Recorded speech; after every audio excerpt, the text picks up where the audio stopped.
The CAF president, Dr. Patrice Motsepe, has announced that the African Cup of Nations will now be played every 4 years, starting from 2028. And I ask myself a simple question. Can the tournament survive with this structure on a long-term basis?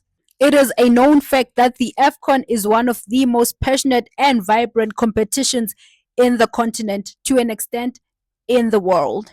But the reality is, most of the passion and vibrance only exists in our individual continents.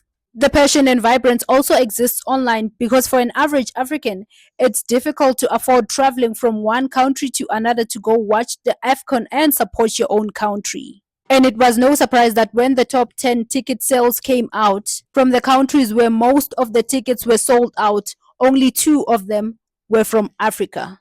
All the others were from outside the continent. So ideally, for people coming to watch the AFCON, apart from the whole nation and maybe a few other neighboring countries, majority wouldn't be those who reside in Africa. Now, the AFCON being played every 4 years, starting from 2028, means that the AFCON and the Euros will be playing simultaneously. Euros will be played in 2028 and the AFCON will be played in 2028.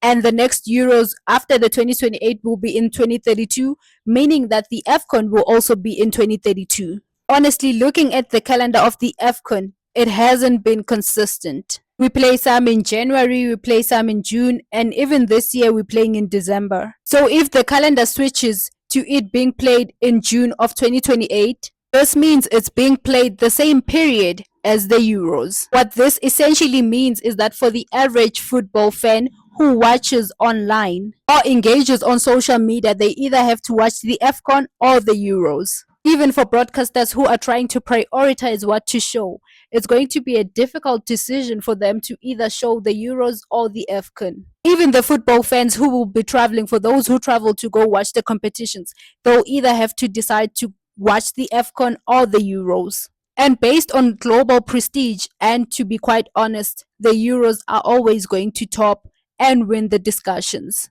Although these are only surface level questions, do you think the AFCON can survive on a long-term basis with this format?